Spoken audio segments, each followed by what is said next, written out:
إلا بالله العلي العظيم. أعوذ بالله من الشيطان اللعين الرجيم. بسم الله الرحمن الرحيم. الحمد لله الذي هدانا لهذا وما كنا لنهتدي لولا أن هدانا الله. لقد جاءت رسل ربنا بالحق والصلاة والسلام على رسول الثقلين محبوب رب المغربين والمشرقين جد الحسن والحسين بالقاسم محمد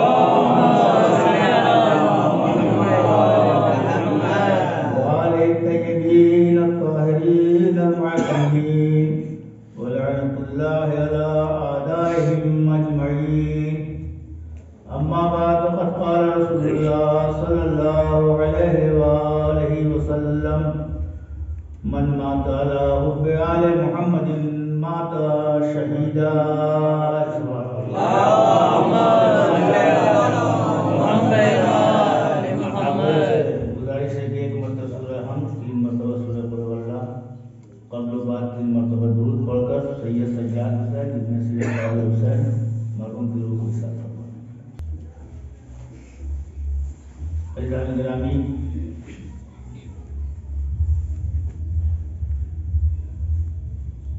ابتدائی کلام میں ابتدائی گفتگو میں یہ بات شاید آپ بھی بہتر جانتے ہوں کہ انسان کی زندگی میں 2 کیفیت ہوتی ہیں. ایک کیفیت وہ ہوتی ہے جو انسان سن کے بیان کرنا چاہتا ہے، اور ایک کیفیت وہ ہوتی ہے جو اپنی آنکھوں کا دیکھا ہوا بیان کرنا چاہتا ہے. دونوں میں یقیناً فرق ہے. ممکن ہے کہ اس بارگاہ میں اگر پہلی دفعہ میں آیا ہوتا تو جو کہتا وہ سن کے کہتا، لیکن آپ سوچ سکتے ہیں کہ جس نے 1 دفعہ نہیں، 2 دفعہ نہیں، کئی بھی 1 دفعہ اس کو دیکھا ہو، جس کو نظریں تلاش کر رہی ہیں، وہ انداز بھی ذہن میں ہے، وہ بیٹھنے کا انداز، وہ گفتگو کا انداز، وہ بولنے کا انداز. اور جیسا کہ آپ نے کلام میں سن لیا، سب سے پہلی چیز تو یہ تھی کہ مرنے کا وقت نہیں تھا، لیکن یہ بتا دیا مر کے کہ موت سے زیادہ سچی چیز کوئی نہیں ہے. یہی فقط وہ منکسر مزاجی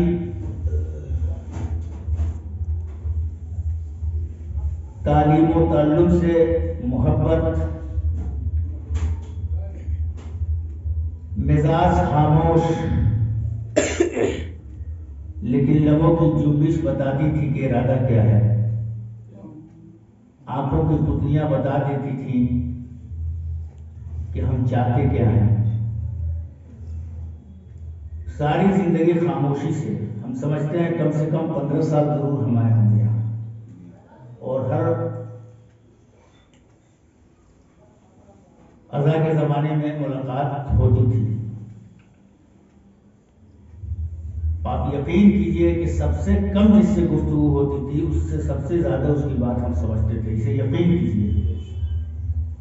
لیکن کبھی ہمیں نہیں دیکھا کہ کوئی ایسی گفتگو ہو جسے کسی بھی انداز سے مہمل کیا جا سکے.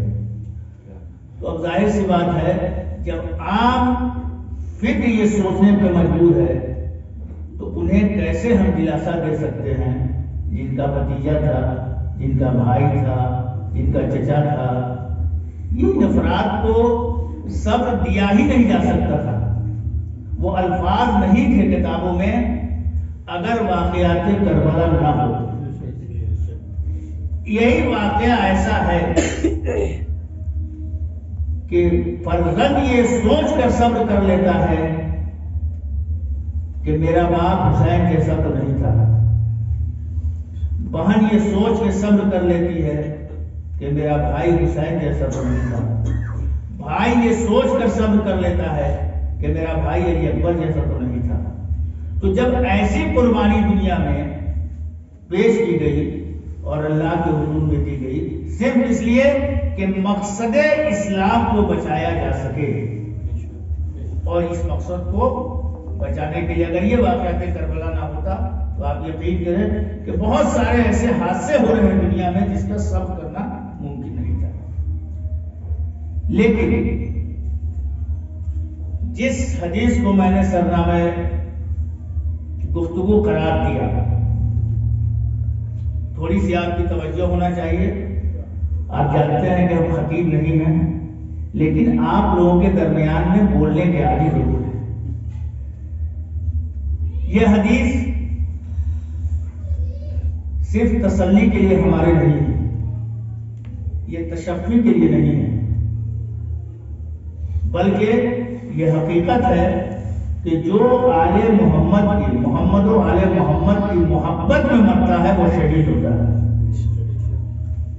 اس لیے کہ سب سے پہلی یہ گفتگو ہے کیا ہے؟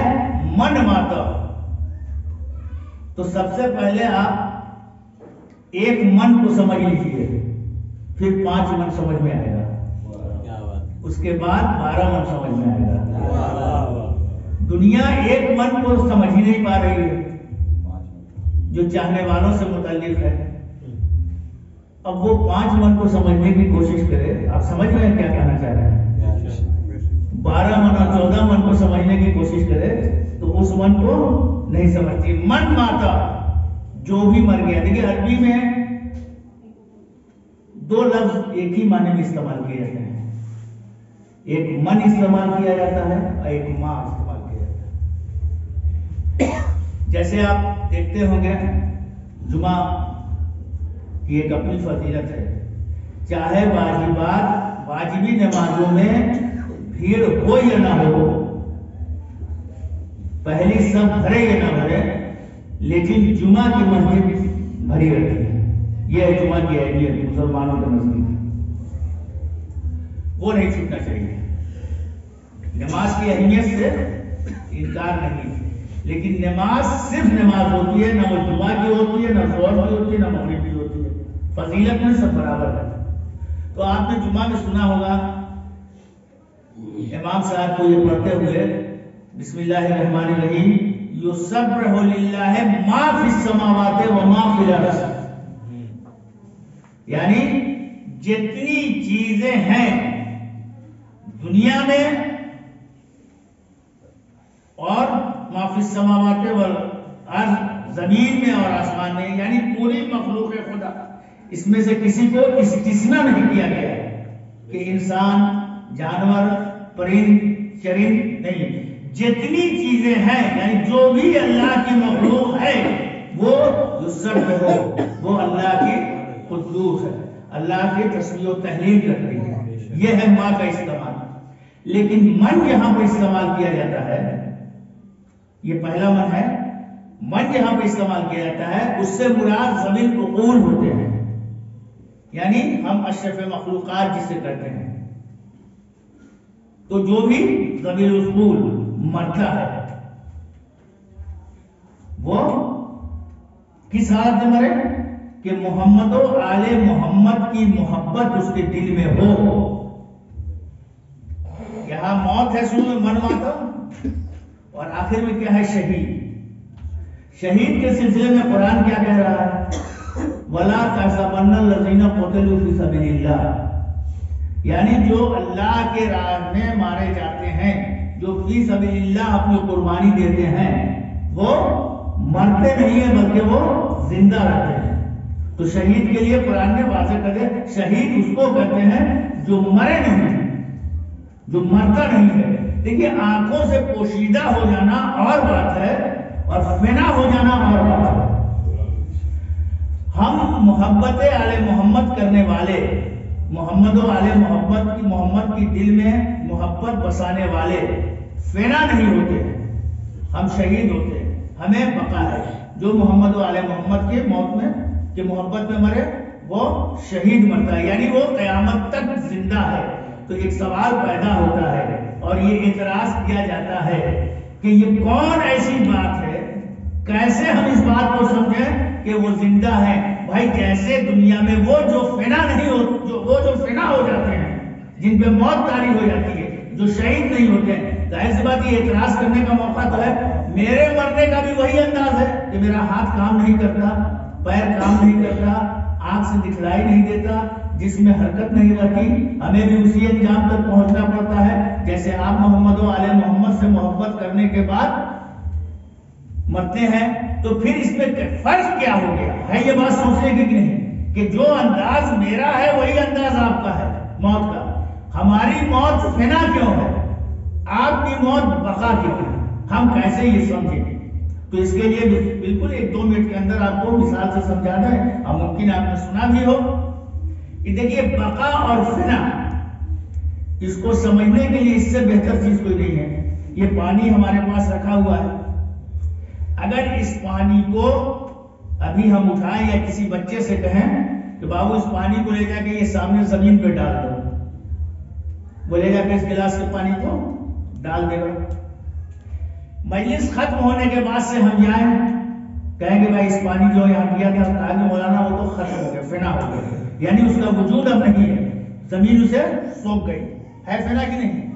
لیکن اگر اسی پانی کو کسی بچے سے ہم کہیں کہ اس پانی کو تم لے جا کر سمندر میں ڈال دو، اور اس پانی کو سمندر میں لے جا کر سمندر کے پانی کے حوالے کر دے، یعنی سمندر کے پانی میں یہ مل جائے، تو اب ہم پوچھنا چاہتے ہیں وہ شاعر ہو، ادیب ہو، عالم ہو، خطیب ہو، ذاکر ہو، کہ اب بتائیے یہ پانی فنا ہوا یا نہیں ہوا؟ تو ہر انسان یہی کہے گا، شرط یہ ہے کہ صاحب شعور ہو، شرط اتنی ہے کہ صاحب شعور ہو۔ اس سے ہم پوچھے بتائیے ابھی یہ پانی وہاں ہم نے ڈالا تو آپ نے کہا فنا ہو گیا، تو کیا جو ہم نے سمندر میں ڈالا وہ پانی کا کیا بات کرتے ہیں؟ اب پانی آپ کا فنا نہیں ہوا بلکہ آپ کے پانی کو بقا مل گئی۔ میں نے کہا یہ کس طرح؟ اس نے کہا اس لیے کہ جب تک سمندر کا پانی باقی رہے گا، جب تک یہ پانی بھی باقی رہے گا۔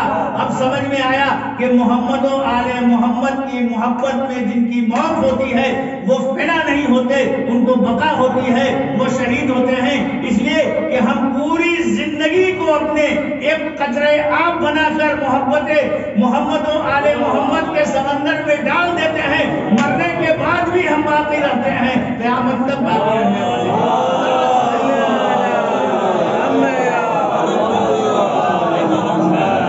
اور اس سے بہتر سوال پہلی چیز جو ہے یہ سوال ہے، دیکھیے ہمارے ماشاءاللہ سے جن پتھروں کو ہم نے عطا کی تھی جنبشیں، جب یہ جمع ہوئے تو ہم ہی پر برس پڑے۔ صلوات پڑھیے محمد۔ لیکن اس شعر کی فکر جو ہے منفی نہیں ہونی چاہیے، مثبت، یعنی ہمارے سامنے کے بچے دل خوش ہوتا ہے جب وہ ہم سے اچھے ہوتے ہیں، جب ہم سے زیادہ پڑھ لکھ کے سامنے آتے ہیں۔ تو سبھی بچے ماشاءاللہ سے، بھائی ہم تو بہت ناز کرتے ہیں اس سرزمین پہ، اقلیت میں ضرور ہے لیکن کامیاب ہے، اور تاریخ بھی یہی ہے، کم ہونا یہ عیب نہیں ہے، بے شعور ہونا یہ عیب ہے، مہذب ہونا کم ہو لیکن مہذب ہو، تہذیب یافتہ ہو یہ عیب نہیں ہے، کثرت سے ہو لیکن تہذیب سے دور ہو اسے عیب سمجھا جاتا ہے۔ صلوات پڑھتے محمد۔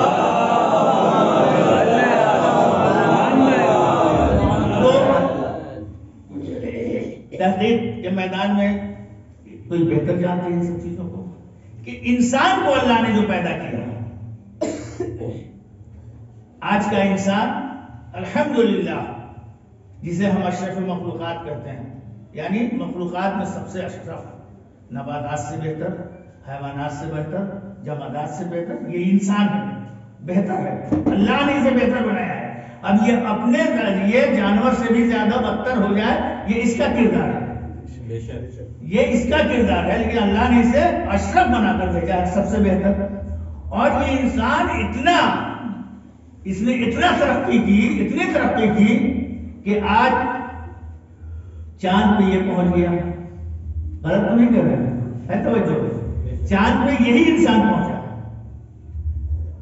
کہکشاں پہ کمر اس نے ڈال دی، سورج سے آنکھیں یہ ملا رہا ہے، دولت اس کے پاس ہے، ثروت اس کے پاس ہے، افواج اس کے پاس ہے، تخت اس کے پاس ہے، حکومت اس کے پاس ہے، علم اس کے پاس ہے، سب انسان کو سب کچھ ہے، لیکن ہے جو ایک نئی چیز، وہ کیا ہے؟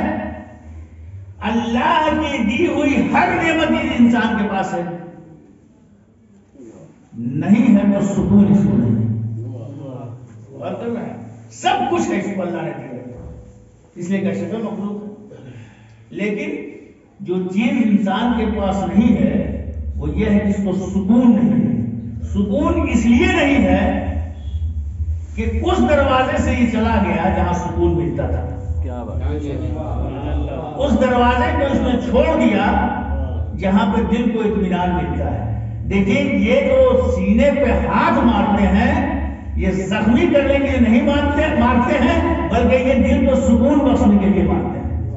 آزما کے دیکھے دنیا تو صرف سکون نہیں ملا۔ اچھا، اس انسان جو ترقی یافتہ اتنا آگے بڑھ چکا ہے، اس انسان کے بارے میں یونان کے حکما کا کیا کہنا ہے؟ یہ انسان ہے کیا؟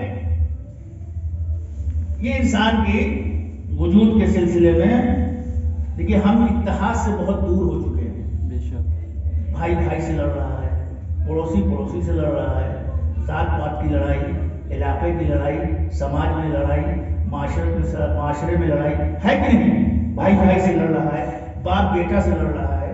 لڑنے سے مراد یہ نہیں ہے کہ وہ ہاتھا پائی کر رہا ہے، بھائی اگر فکر نہیں مل رہی ہے تو اسے بھی لڑائی کرتے ہیں، مزاج نہیں مل رہا تو اسے بھی لڑائی کرتے ہیں، تہذیب نہیں مل رہی ہے تو اسے بھی لڑائی کرتے ہیں۔ اسے سمجھنے کی چیز ہے، لیکن یونان کے حکما کا یہ کہنا ہے کہ انسان جو بنا ہے وہ چار چیزوں سے، چار عناصر سے بنا ہے، چار عنصر سے بنا ہے۔ کس چیز سے؟ آگ، مٹی، ہوا اور پانی۔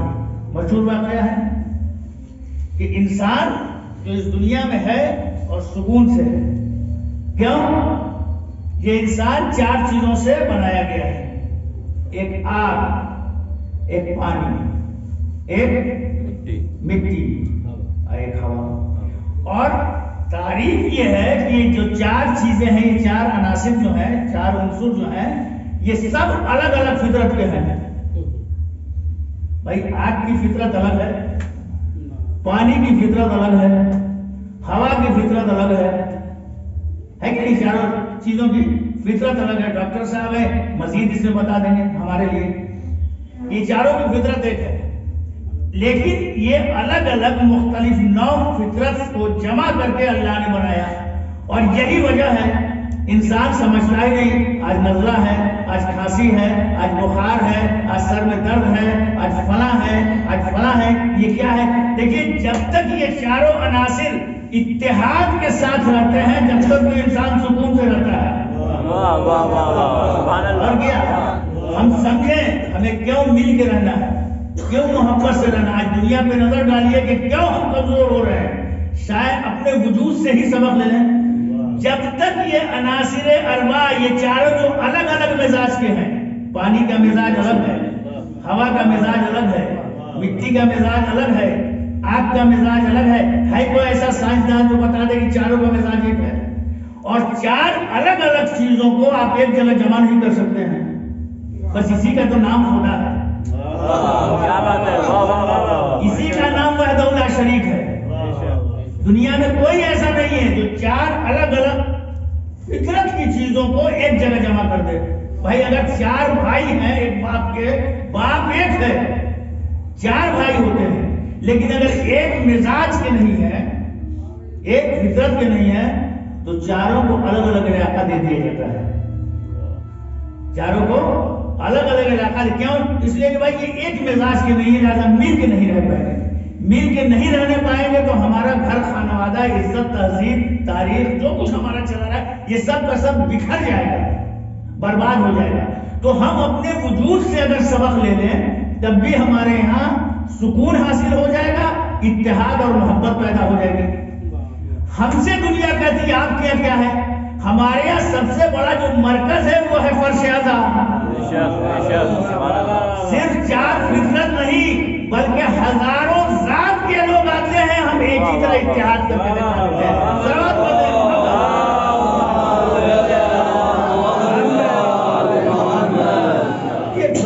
جو رشتہ ہے یہ حسین کا ہم ماتم جو کرتے ہیں، حسین کی مجلس کرتے ہیں، تو ایک جملے میں سمجھ جائیے یہ کیوں کرتے ہیں. ہم یہ جانتے ہیں یہی وہ مرکز ہے جہاں مختلف 9 فطرت جو ہے ایک جگہ آ کے ایک مزاج میں ہو جاتا ہے کہ نہیں؟ یہ نہ مسجد ہے جہاں پاک ہونے کی شرط ہو،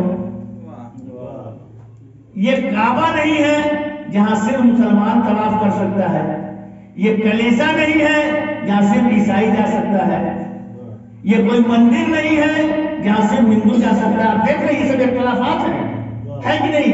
عبادت کو بھی اس انداز سے ہم نے پیش کیا ہے دنیا میں آنے کے بعد. یہ مندر نہیں ہے جہاں صرف ہندو جا سکتا ہے.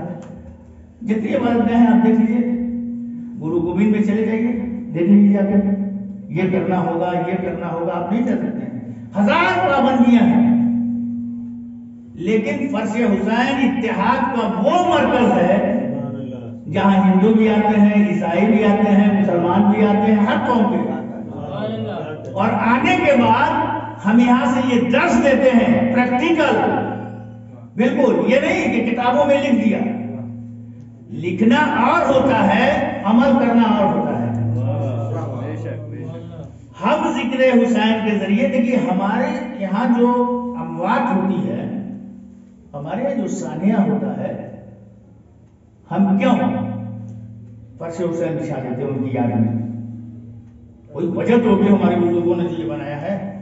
اس کی سب سے بڑی وجہ شاید یہی ہے کہ مرنے کے بعد پسماندگان بکھرے نہیں. میری سمجھ میں آ رہا ہے. ایک وجہ یہ ہے بھائی مسجد میں بھی مجلس ہو سکتی تھی، کسی کمرے میں بھی مجلس ہی ہو سکتی ہے. آپ نے غور کیا ہوگا جہاں 5 اور 10 آدمی رہتے ہیں وہاں بھی امام بارگاہ کھولا جاتا ہے فرش اعظم بچھانے کے لیے. کیوں؟ اس لیے کہ ہمارے یہاں سے جو ہم سے رخصت ہو گیا ہمارے ساتھ، شاید یہ بات ہو.